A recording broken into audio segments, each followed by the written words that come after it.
बता दें, रोहतक में सिस्टम लाचार नजर आ रहा है। वेंटिलेटर न मिलने से बच्ची की जान गई है।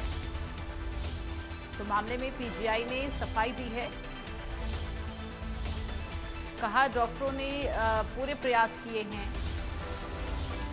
सोनीपत सिविल हॉस्पिटल से रेफर गलत बताया गया। तो ये बड़ी जानकारी आपको दे रहे हैं।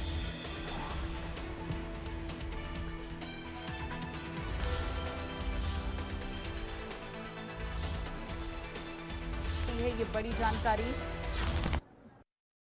बच्ची सोनीपत से रेफर होकर आई थी। सबसे पहले जो उसके घर वाले थे, डूबने की जब घटना हुई तो उसको सिविल हॉस्पिटल सोनीपत लेकर गए। तो वहाँ पे भी उसका हार्ट को रिवाइव किया गया क्योंकि बच्ची का हार्ट रुक गया था और उसको कृत्रिम सांस देकर कानपुर मेडिकल कॉलेज सोनीपत में रेफर कर दिया गया।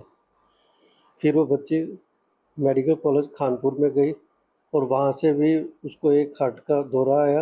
उन्होंने भी उसको सुविधा ना होने के कारण वेंटिलेटर की पीजीआईएमएस रोहतक में भेज दिया।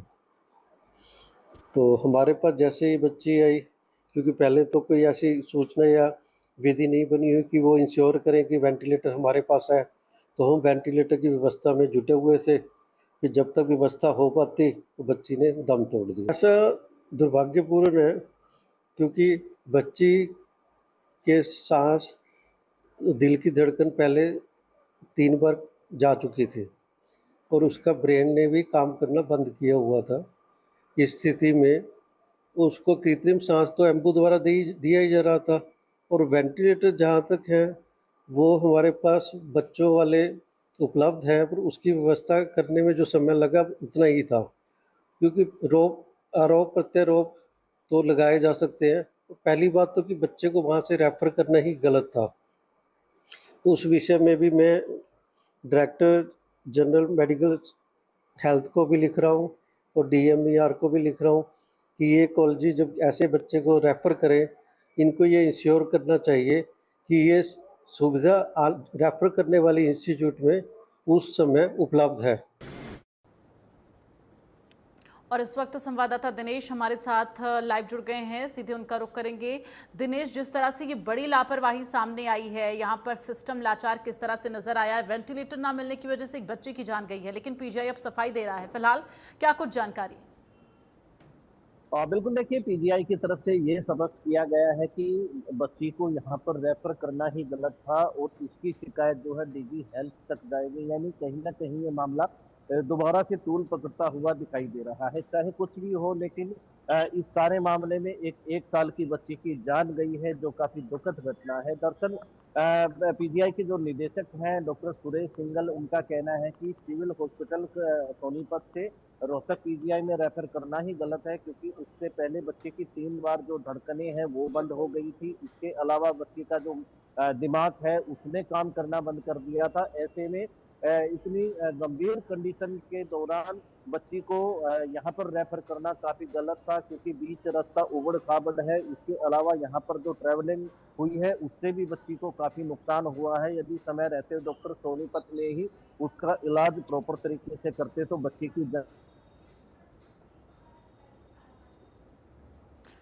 चलिए, तमाम जानकारी के लिए दिनेश बहुत बहुत धन्यवाद आपका।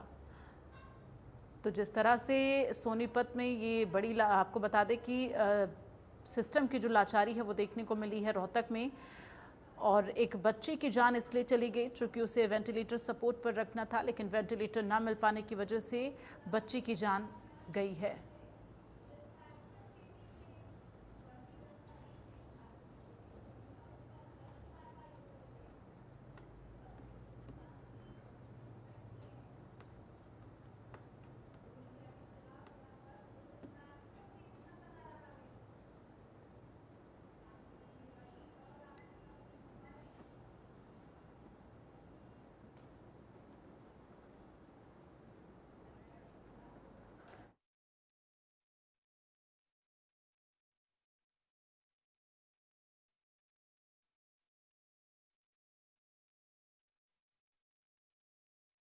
पीजीआई के डॉक्टर ने गलत बताया है।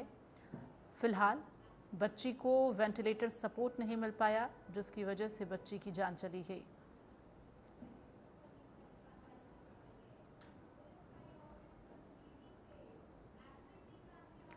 तो पीजीआई के डॉक्टर्स के द्वारा ये सफाई दी गई है, ये बड़ी जानकारी आपको दे रहे हैं।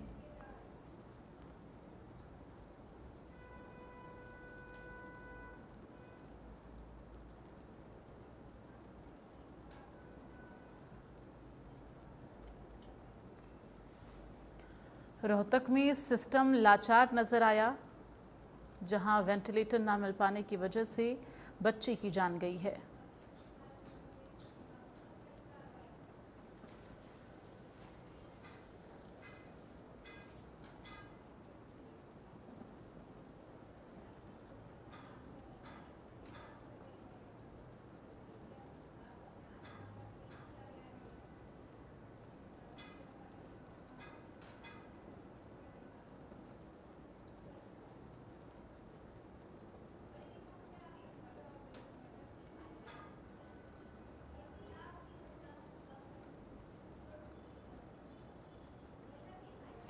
तो सोनीपत सिविल हॉस्पिटल से बच्ची को रेफ़र किया गया था। पहले सोनीपत सिविल हॉस्पिटल में बच्ची का इलाज चल रहा था, जहां से उसे रेफ़र किया गया और पीजीआई के डॉक्टर्स के द्वारा यही सफाई दी गई है कि बच्ची का वहां से रेफ़र करना ही गलत था और मामले में पीजीआई ने ये सफाई दी है। तो डॉक्टरों ने पूरे प्रयास किए, फिलहाल वेंटिलेटर ना मिल पाने की वजह से बच्ची की जान गई है।